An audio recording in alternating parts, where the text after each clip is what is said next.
let's take a look at game-changing connections presented by AT&T. The connection between Caitlin Clark and Hannah Stuelke has been stellar all season long, but tonight it was excellent as well. They combined for 44 points, 12 rebounds, and 8 assists. Clark had 7 assists in the game. 4 of those were to Hannah Stuelke. So when you look at this duo, which, by the way, has been a duo for a while, they've been playing together for a little bit.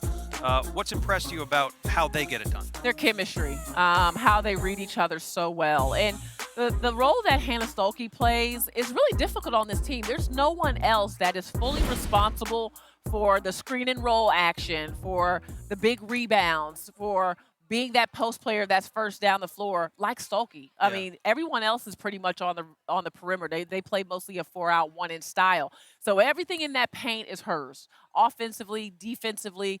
And as only a sophomore, you just wouldn't expect that level of execution like what we saw in her role tonight. But their chemistry is sensational. Caitlin Clark, it's the way I remember Maya Moore talking to me. She played with Natasha Howard, who's won 3 championships. Maya Moore's won 4. But Maya would always talk about how quickly Natasha Howard went from screen to roll. Like, it's a very efficient. The more efficient that action, the easier it is to execute. And you see that with Caitlin and Stuelke, how quickly they go and how seamlessly. And of course, Caitlin's a phenomenal passer. She's going to put it right in your hand and get you a good look. So that also helps. Obviously, Caitlin's ability to score the basketball pretty much at any level makes you have to defend her sometimes doubler.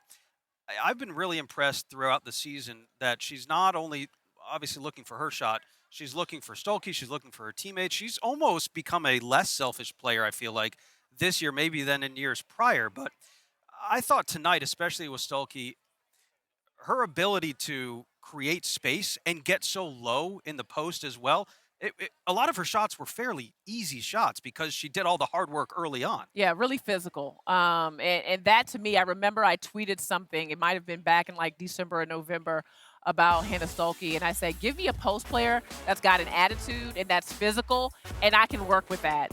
Because it's often the biggest challenge for a young post player to adjust to the physicality of the college game. But she is someone who invites that contact. She has a high level of aggressiveness, and she's a fantastic athlete. Lisa Bluter was questioning whether she wanted to play her at the 4 or at the 5 earlier in the season, and because she's not big, like she's not Camila Cardoso.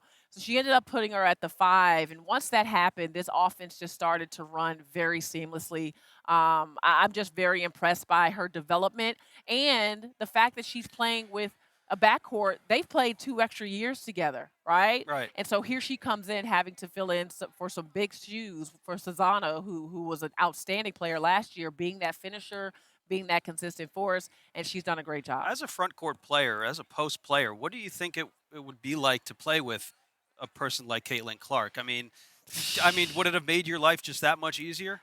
Yes, because the better the passer, the fewer moves I have to make, okay? Which means I can conserve my energy to get offensive rebounds and do other things in the game. So make it easy for me. I want you to put it in my hand when all I've got to do is lay it up. That's every big's dream. And so that would be just an awesome experience to play with someone like Caitlin.